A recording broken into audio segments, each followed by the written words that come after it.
Hello and welcome to the show. Today is May 1st, 2023. Let me start by saying that I am not a financial advisor. This is not financial advice. This information is intended for entertainment and educational purposes only. Today we'll be talking about what used to be stock symbol MMTLP, what is a private company in Exbridge Hydrocarbons. This is a May 1st update, and let me start by saying that I'm not a financial advisor, of course. This is not financial advice. This information is intended for entertainment and educational purposes only. So before we start, let's go over a recent message by the SEC, the Securities Exchange Commission, and let's hear what they have to say. Don't give your money to a wolf in sheep's clothing. Background check. Before you invest, investor.gov. So, I unknowingly gave my money to some market makers who naked shorted my MMTLP shares. They drove down the price from $12.50 all the way down to $2.90. So a lot of people might call that market manipulation.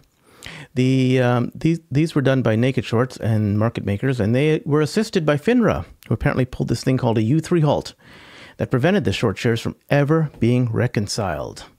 Okay. The actions of these manipulative market makers and FINRA, I think it's been condoned by the SEC because I discovered there were thousands of complaints that were lodged with the SEC about manipulative short selling and FINRA's U3 halt, and the whole MMTLP situation. Now, I understand that FINRA reports to the SEC, but the SEC apparently has chosen to disregard all these complaints. I also understand that MMTLP investors even went to the SEC headquarters itself, right, in Washington, D.C., so that, they protested in front of it, so that way the SEC might take notice, but the SEC really had no comment. Does this mean that the SEC and FINRA really don't care about protecting investors? Maybe there's something else that they want to do. Who knows? All I want to say is it's been over 140 days now since December 9th, 2022, when this took place, and MMTLP and Exbridge Hydrocarbons have basically been fleeced by FINRA and the short market makers and all to benefit short market makers and short hedge fund buddies of FINRA. Now, there was some preferred shares a while back. These were Series A preferred shares, which were not trading in OTC markets, and they represented ownership in some oil and gas assets. This is what the whole MMTLP thing is all about. Hedge funds had about 6 months to close their positions before these oil and gas assets were going to be spun out into a private company. Looks like FINRA conspired with them to keep these short positions open to create a situation where now these short positions exist in a private company. Okay, so don't forget, these were preferred shares, Series A preferred shares, which were trading in OTC markets, and they represented ownership in oil and gas assets in West Texas. Okay, they traded under the stock symbol MMTLP. Hedge funds were given 6 months of warning that this was going to spin out into a private company. These public filings took place within the SEC. The SEC gave approval, but FINRA apparently decided to do a U3 halt. Now, before I go on, a lot of people may not know what a short position is. Basically, a short position means that a security, like, a stock or so, was sold before it was purchased. Now, you might ask, how do you intend to do that? Well, the idea is that the seller plans to buy back the shares at a later point in time. But so they've essentially sold something they don't own, and while they, before they purchase it, after it's been sold, but not yet purchased, those shares actually represent dilution. They dilute real shareholders because, they're basically fake shares. They're counterfeit shares. And these counterfeit shares, they depress share prices up until the shares are actually purchased. So don't forget, if you have a private company and you've sold shares that don't, before you bought them, before you even owned them, that means that you've basically counterfeited shares. You've temporarily counterfeited shares.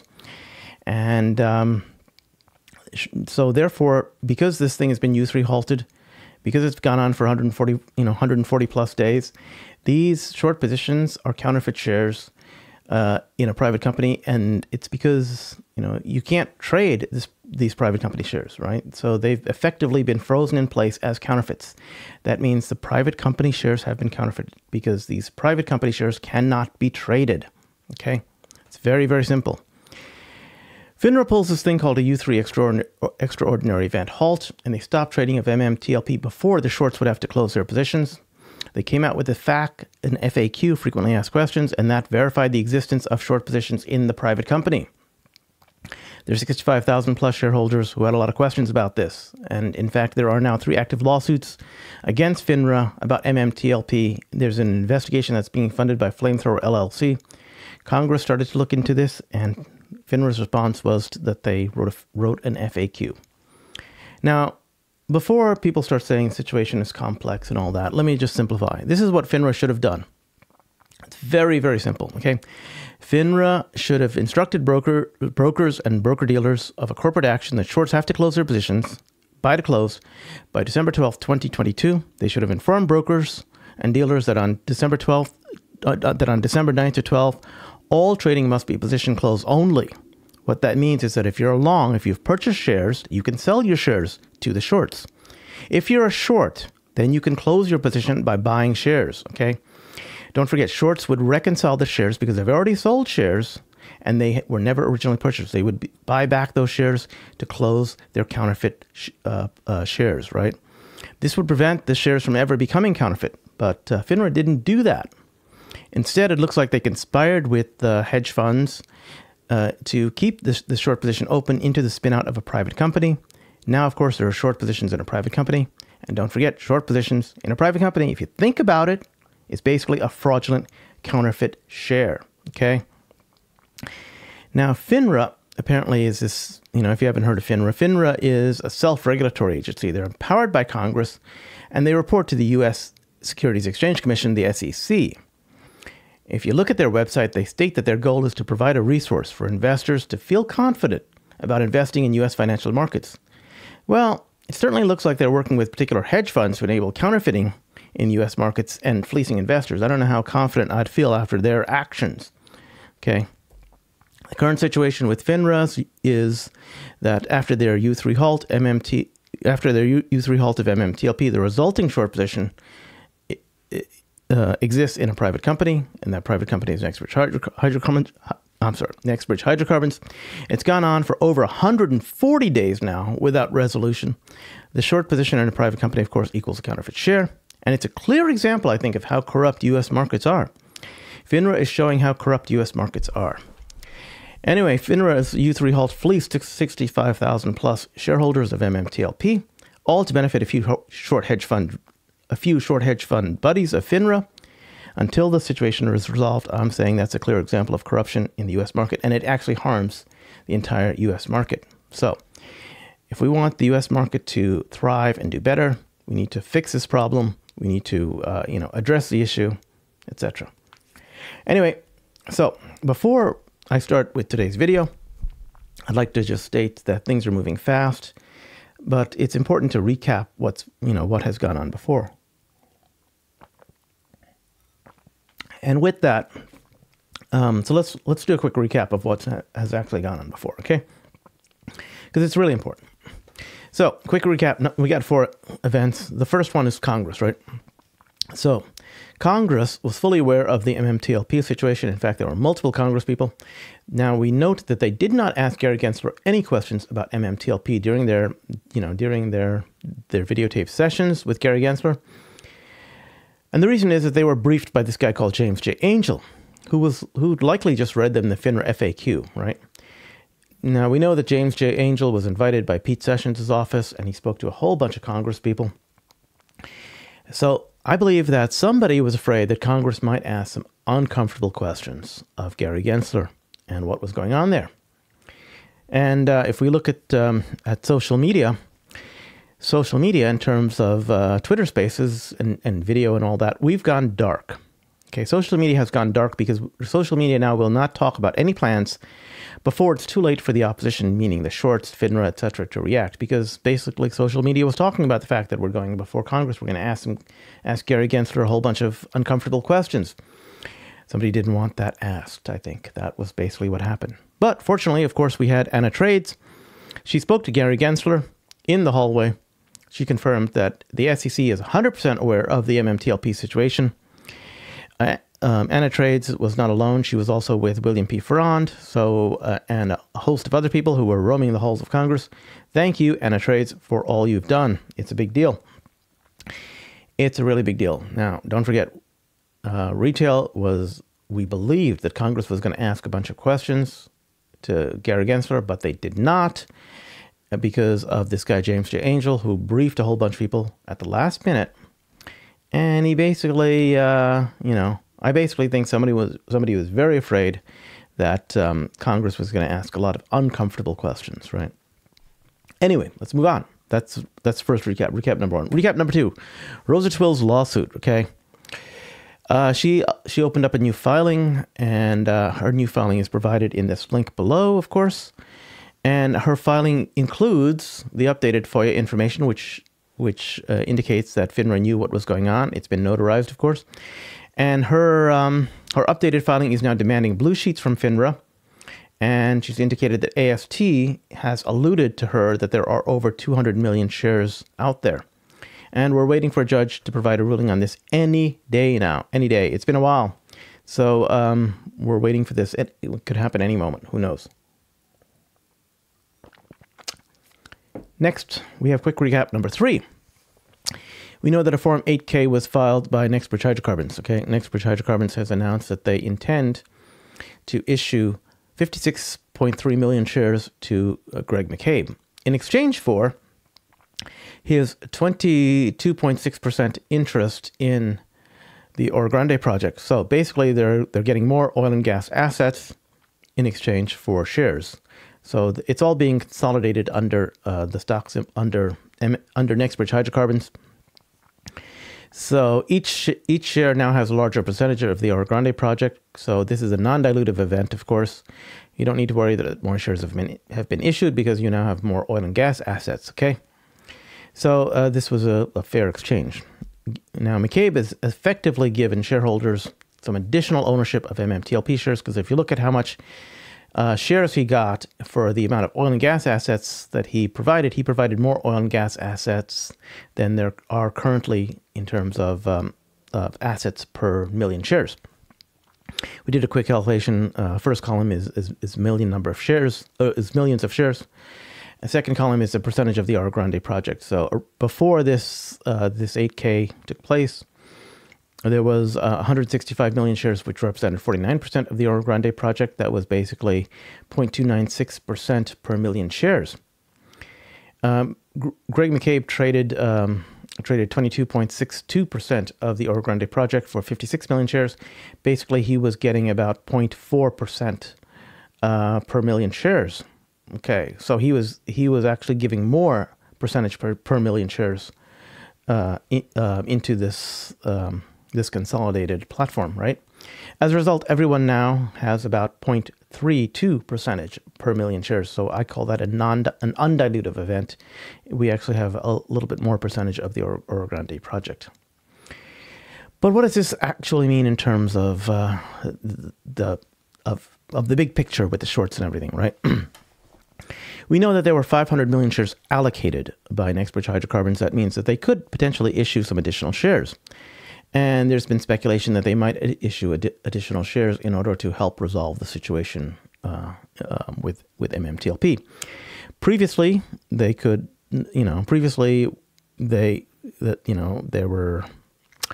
we did a estimate of how many shares would be needed to resolve this. This was a conservative estimate or lowball estimate. If we look back over here, we see that there were something like, that we would need something like 478 million shares total were actually out there in the wild. That means that there were about 312 million shares that would need to be issued if you wanted to resolve this in a dilutive event, of course. If you did that, then you would need about 313 million shares if you wanted NextBridge to issue enough shares to cover this fiasco, right? With the shorts having sold shares don't exist. Shorts could buy 313 million shares theoretically from NextBridge Hydrocarbons. Well, now it seems that NextBridge Hydrocarbons only has 221 million shares they could possibly ever sell to shorts. Okay, there's not enough shares for NextBridge Hydrocarbons to actually solve the situation by issuing shares to shorts. It's just not possible. They have to open it up for open trading now at this point, right? Basically, if the shorts attempted to buy directly from NextBridge Hydrocarbons, if someone put a gun to the head of NextBridge Hydrocarbons, like the SEC or something like that, said you will issue your shares to resolve the situation, they can't. They don't have the shares.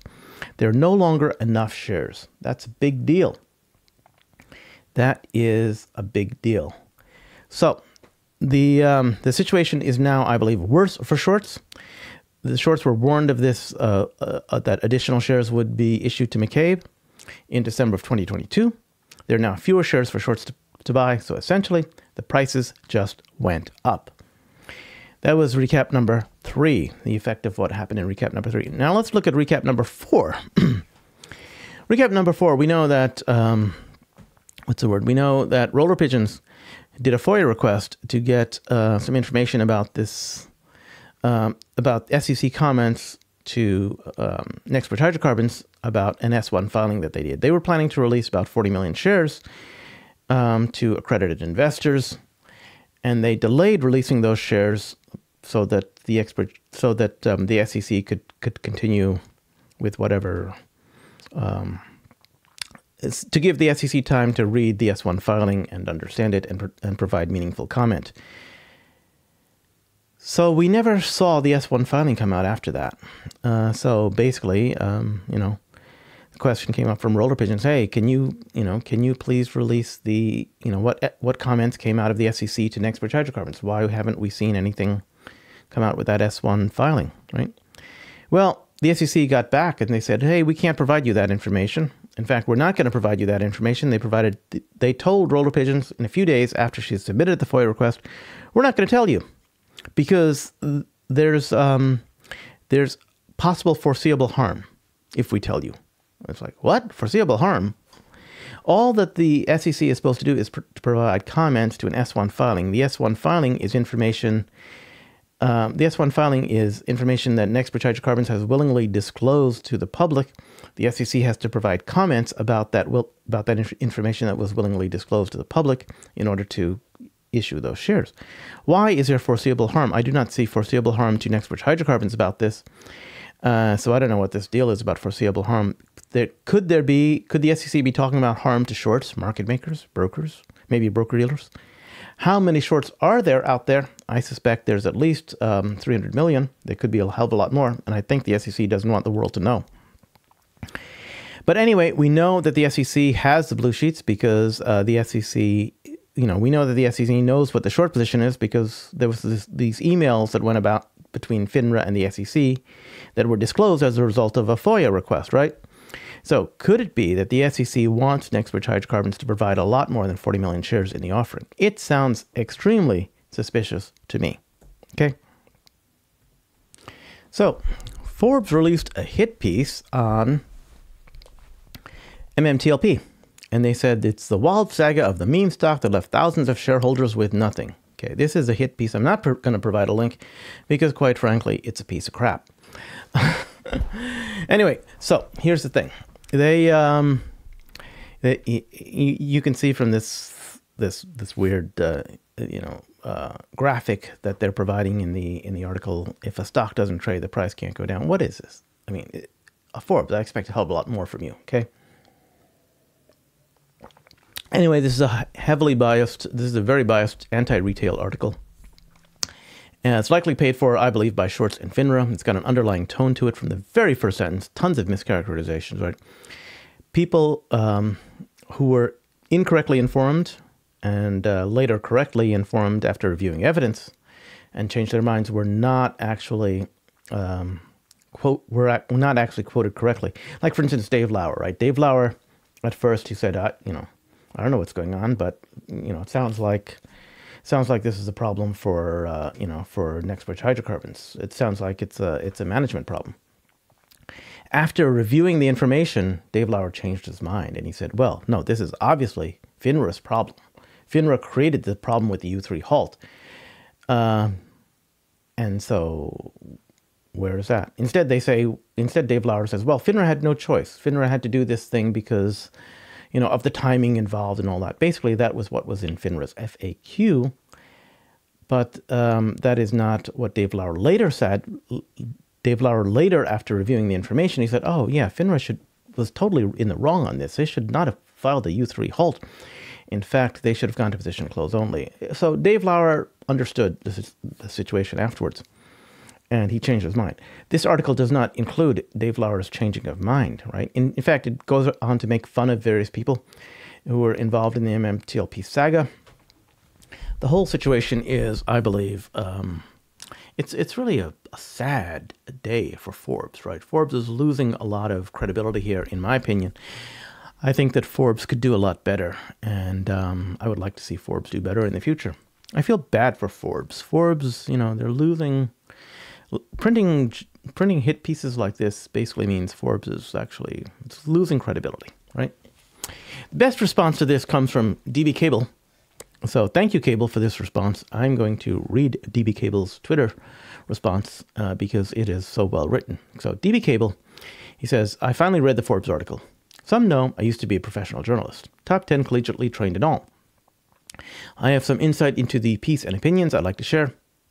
First, the writer is heavily biased. He used sarcastic overtones and inputs. Okay, journalists are not supposed to be biased. They're supposed to present the facts as is, and not not present a whole bunch of their own internal opinions onto this. Otherwise, you call it an opinion piece. Anyway, he says they use sarcastic overtones and inputs. His slanted views of the community, our knowledge and people involved. So basically, he's very biased against retail. He's biased against the MMTLP community. He's biased of any research that was done here. Secondly, he's not an oil and gas expert, meaning the reporter is not an oil and gas expert, and he hasn't done deep dives into the situation. Journalists actually cover a wide variety of topics all at once. They can't be expected to fully understand the situation, right? To compensate, they reach out to whoever they perceive as experts in the field. And let's look at the experts that were used, right? The professor he spoke to, the professor who spoke against our situation into Congress, right?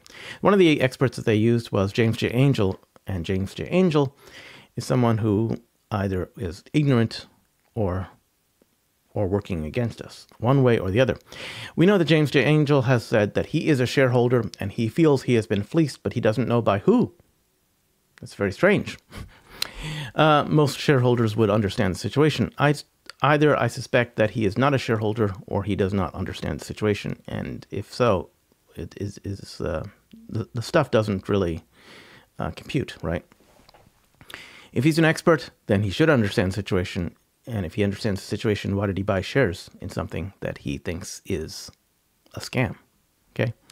Anyway, so James J. Angel has a bunch of issues. I will go over the James J. Angel issues later on. But anyway, so they use James J. Angel, someone who has obviously negative opinions. All right, James J. Angel was obviously negative. Now, what about John Berta? We all know his thoughts. Now, the writer even made it a point to reaffirm that Berta claimed to not know it was trading and was never meant to. And CaeBLe says this is done to cast doubt upon Berta. Now, instead, they used as experts some random security lawyers and financial institutions that gave their 2 cents, right? Random people who really don't know what's going on, or maybe they do, who knows, but just people who aren't even there, basically. We all know at first glance in that it's hard to understand, okay? Even Dave Lauer was against us until he really sat down to understand what it is, what is happening. By the way, that was left out of the piece when Dave Lauer was quoted. John M. Effing Stewart. Love that guy. What did the writer do? He painted him as taking advantage of our situation to springboard his own agendas. What did the writer say about our community members? Okay, so I'm going to stop there. Okay, so he talked about John Stewart and how John Stewart is trying to take advantage of the situation to try to get subscribers or something like that. I don't know what's going on, but I think that's a cheap shot. I think John Stewart he's a very, very smart individual. He knows what's going on. He asks the right questions, and yet he's trying to say John Stewart is just trying to take advantage of the situation. John Stewart doesn't need to take advantage of the situation, okay? Next. What did the writer say about our community members? Did he give anyone credit for being intelligent? No. In fact, he did the opposite. He belittled the super intelligent roller pigeons for the fact that she wore a bird costume while teaching high-level math and using actual oil and gas sales to prove her math. By the way, the writer reached out only days before the article to Pidge. I hope she didn't mind. I say so. and she had no clue until she read the piece. Look at what was left out. When I butted heads with Elephant Analytics, my first question, and the same for the writer here, is why not to reach out to Rich Masterson? Okay, this is Rich Masterson is of course a geologist who looked at the oil and gas fields, and why don't you look at Rich Masterson? Okay, if I was looking to discredit the discovery that was brought on by a stripper pole company, that would be the first place I would go. The source. Does he really stand by his assessment? Part 8. Rich Masterson, of course, is a geologist in a private practice with more than 40 years of experience. He's provided consulting services concerning the purchase of leases and minerals in the Permian Basin.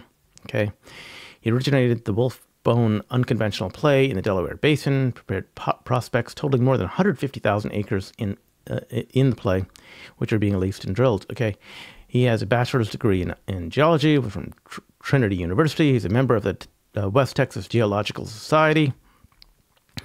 He's held positions with Southwest Royalties, Grand Banks Energy, Monsanto Oil Company, etc. He's got a huge amount of history and credibility here. Why didn't they reach out to him? I don't know. Also, CaeBLe says, why didn't they reach out to me? Tony Twits. Thank you. Thanks for the heads up. Apparently, CaeBLe says I'm a math whiz that backtested Roller Pigeons math and is also on YouTube. I am on YouTube.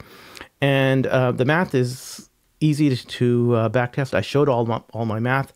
And in fact, they could have just looked at the math and said, hey, does this make sense? They could have just tried redoing the math, right? Anyway, I've been pretty vocal. You could have gotten a quote from me, but no one reached out to get a quote from me. What about broker-dealers that released letters telling retail and shorts when all trading was supposed to stop? In my opinion, that's because it would make it all... In my opinion, it's because that would make it look too balanced, and maybe we are the group of lemmings that this article paints retail out to be. Maybe we are not the group of lemmings that this article paints retail out to be. The writer was right about one thing. MMTLP is a symptom of a much larger issue. It's not that meme, okay? All trading was supposed to stop, okay? It's not that meme stocks are promoted by dumb retail with hopes of getting rich quick schemes, right? It's a situation that's broken beyond repair. They don't have a solution. Alex, the ex-SEC lawyer, had one good point. You can't say it's broken and not have a solution. It's not tolerated by the powers that be. You need something it's not. It's tolerated by the powers that be. You need something to replace it, or they do nothing. Okay, that's what the main problem is. They have no clue how to replace it. They would rather have a tire running on the rims than no wheel at all. So all we can do is keep moving forward. Okay. As Marduk and Free Commercials keep saying time and time again, keep the pressure on. Keep overturning stones. Keep making noise. It seems like nothing is working. It may seem like nothing is working and all is lost. I feel that way too. Let me tell you, it's not lost. We're being heard. Things will change, and people like the writer of this story will have to walk back their statements because we will not give up, okay? You did not make a bad investment. I completely 100% agree. You did not make a bad investment. You were smart, and they broke the law. You're the victims, okay? You deserve resolution.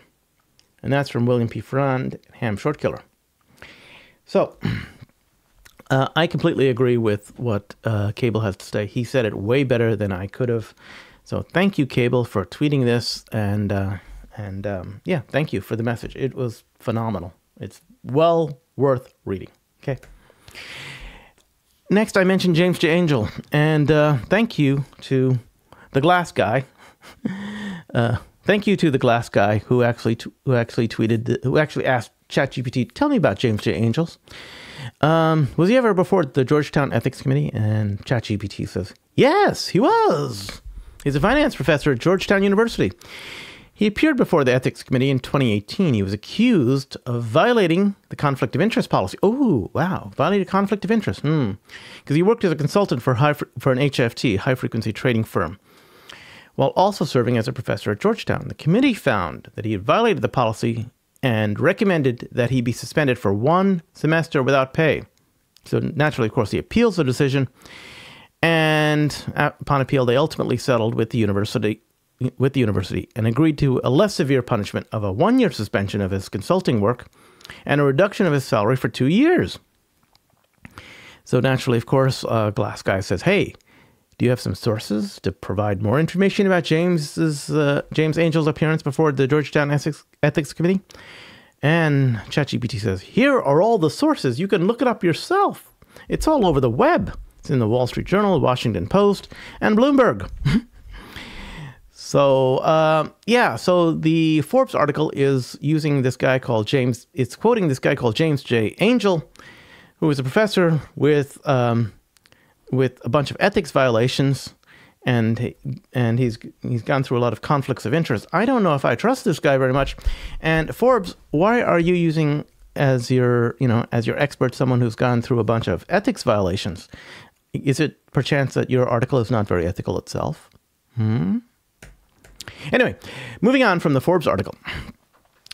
Now, we have Crucial Mix who made this tweet. So thank you, Crucial Mix, for this tweet. Basically, he says that, hey, look, we now have paid advertising about MMTLP, and it's currently running live on a couple platforms such as Pluto TV, Samsung TV Plus, Fox News, CNN, and Bloomberg. Thanks to everyone who submitted content. And, this is going to reach a lot of people. They've reached, as of this particular tweet, they've reached over 1,800 households. We could be seeing up to 79 million active monthly users, possibly 17 million active monthly users on Samsung. Who's to say? But anyway, if you read the full tweet, there's a lot there. I'm not going to read that for you. Check it out. Links will be provided, of course. But it's about this ad, and let's hear what this ad is. It's very quick, but it's very useful. These are the faces of America. They may not be famous, but they're heroes in their own way. MMTLP investors fight for a free and fair market. Together, they stand against fraud and injustice. It could happen to you. Visit mmtlpresources.com for more information. That was an excellent advertising. So thank you for the post, and thank you for the ad. So that was really good. Now there's an update from last week. There was an update from Free Commercials or Due Diligence, and it was a big deal because this guy called Mark R. Basil has Mark R. Basil Esquire, which basically means he's a lawyer. He's filed a petition on behalf of his client to compel FINRA to produce blue sheets, and that petition is available for download. You can download the petition with the link that's provided. So thank you to Mark Basil for petitioning that. It's been filed in the Northern District of New York. Okay, and that means it'll be approved or denied in 48 hours. Whether that petition will move forward. It's the only place in the U.S. where this is the case, and you have to be a resident of that area in order to file. So this is, of course, from a state court, and it's looking for pre-action disclosure from FINRA, because the petition is that the petitioner, who is actually, the petitioner is David Coruscani. He's anticipates bringing claims for damages for stock spoofing, naked shorting, market manipulation, and fraud, but he's not quite sure who to bring the damages against. So he wants to see the blue sheets. So it's asking for pre-action disclosure from FINRA, and essentially he's looking for the blue sheets. So he specifically references the FOIA document, which shows that FINRA blue sheeted the brokers. Okay, and FINRA, at the time of that petitioning, he was thinking that FINRA might have 1 to 2 weeks to provide the blue sheets. What's the deal here? Well, we saw on Friday that Due Diligence said, "Hey, look, the county court made a clerical error, and so we won't get a decision this Friday whether or not you're going to get blue sheets. We might get it on Monday." And Mark R. Basil, of course, who's the lawyer who filed the petition, he said, "Yeah, it's a legit mistake. It'll be straightened out. Don't worry, we'll get the answers Monday." Well, today is Monday, and this is what Mark R. Basil said. He said, "Game on, MMTLP. So things are moving forward. As of 7:09 in the morning, this has 73,000 views. It's a big deal. That's 7:09 Pacific time, by the way. So this is the petition itself. Feel free to freeze the video and have a look at and see what's going on. To read the petition, see what's going on. To read the result of the petition. Okay, I'm just leaving it here for a second. But essentially, my take on it is that there are some dates. The judge has issued orders that FINRA has to release the blue sheets and to preserve all evidence regarding MMTLP and MMAT. This is the order that went out on May 1st, which is today. And by May 5th, which is this Friday, FINRA is to be officially served notice via overnight mail, which means that FINRA will receive this via overnight mail, and that will be sufficient in the jurisdiction of New York State for them to be served notice. On May 19th, FINRA can present any written arguments for opposition, right? So they can.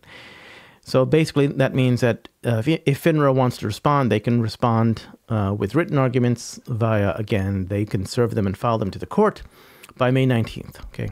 Now, May 26th, that's the last day for Mark R. Basil to reply to any opposition that FINRA might respond with.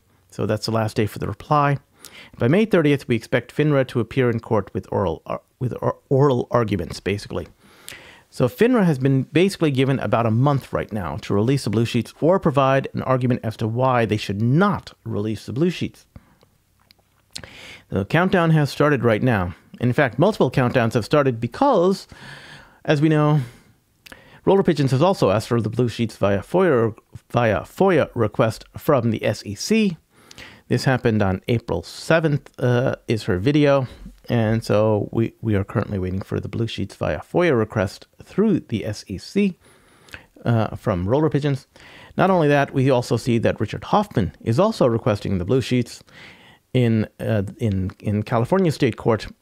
And because New York State and California operate with different sets of laws because they're different states, he has to go through a different set of rules, essentially. But anyway, he's got a motion pending the release of blue sheets as well, too. It's set for May 22. Similar request, but hopefully it'll involve, the procedures are different, but he's going through the same thing, looking for the blue sheets. I believe we will be getting the blue sheets sometime soon, hopefully. Let's see. Next, we have, I'm going to give a shout out to Syntax. Syntax is a valued member of the MMTLP community. She hosted a lot of Twitter spaces and stuff, and she brings a lot of people together. She's the glue behind a lot of stuff that goes on behind the scenes. Anyway, she went to Congress along with Anna Trades, and she made a quick video about what she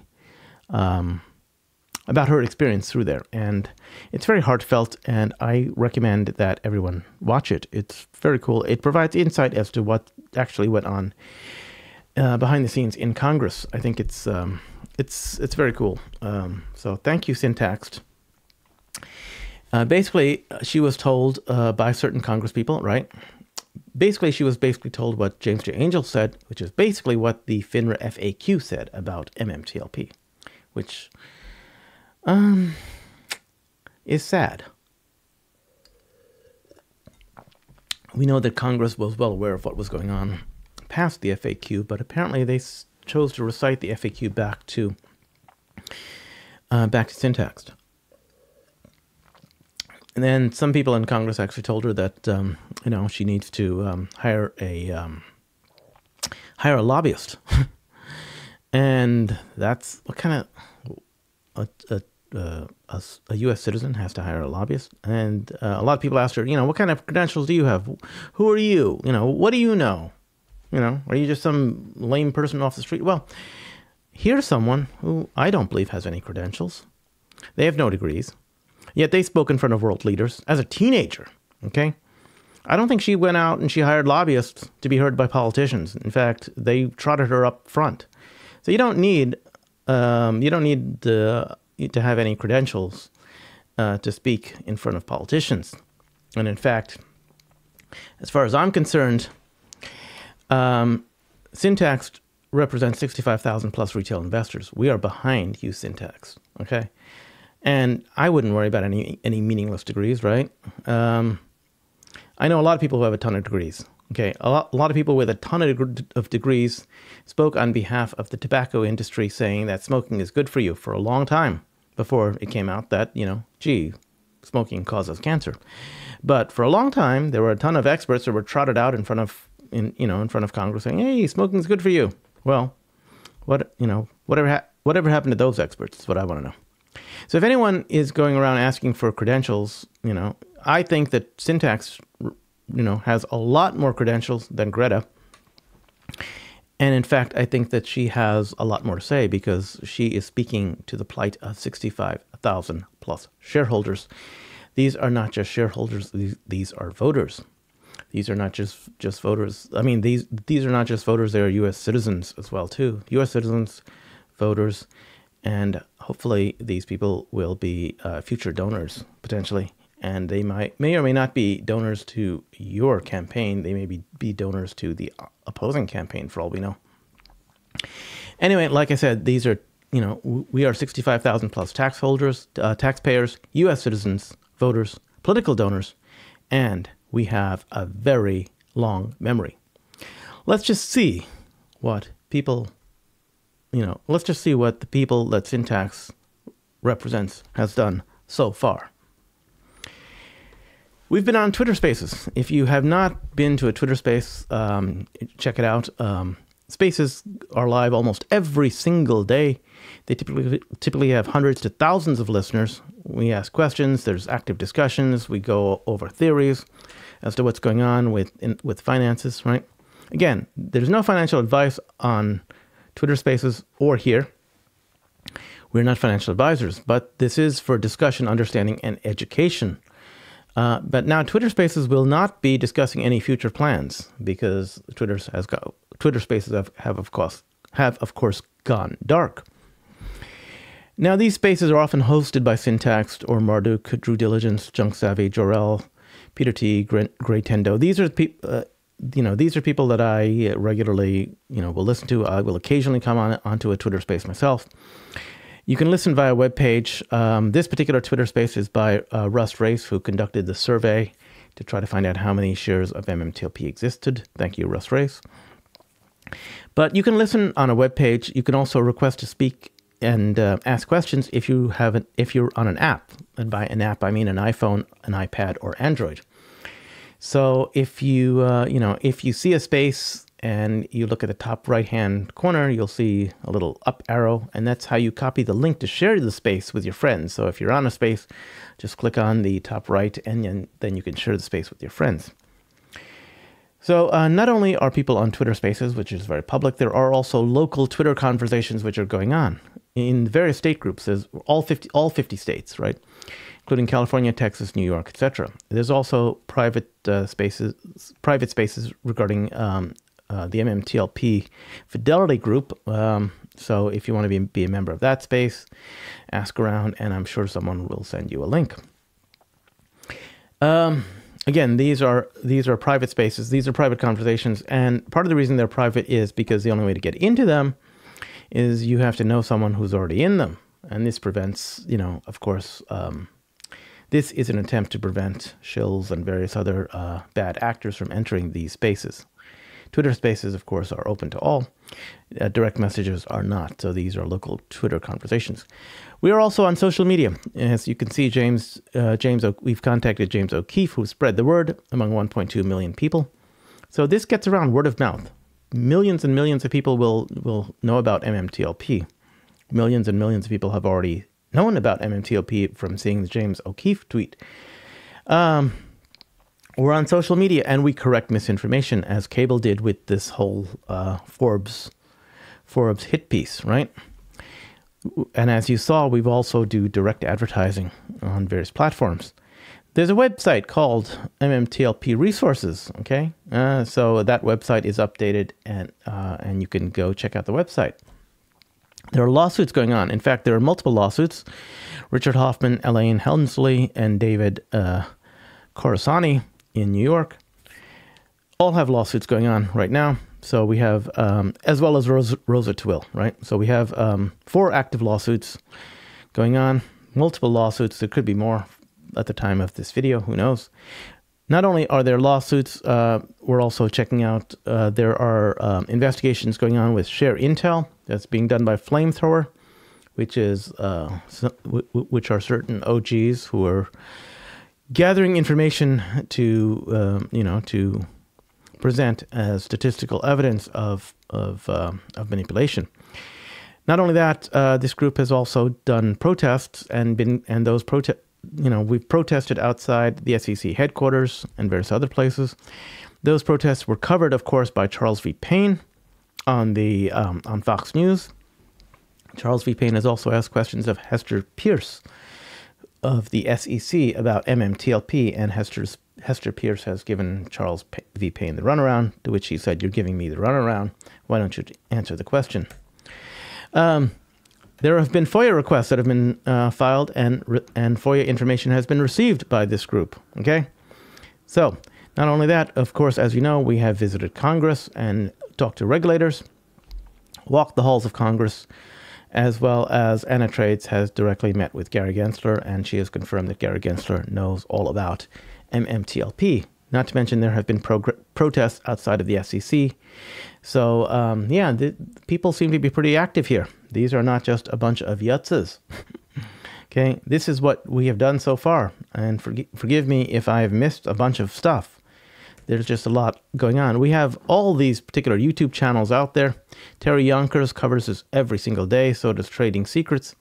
We have Houston Wade, who talks about MMTLP, as well as people like William Ferrand and Ace in the Hole, who normally talk about GTII, but they also talk about MMTLP. Of course, we have the Bird Lady Roller Pigeons. We have my channel as well, too. Not Legal Advice is from Richard Hoffman, who has a lawsuit, and he gives his opinions on what's going on. We also have people like John R. Waszczowski, so he talks about MMTLP as well too. So there are lots of us. There are 65,000 of us. We're from all walks of life.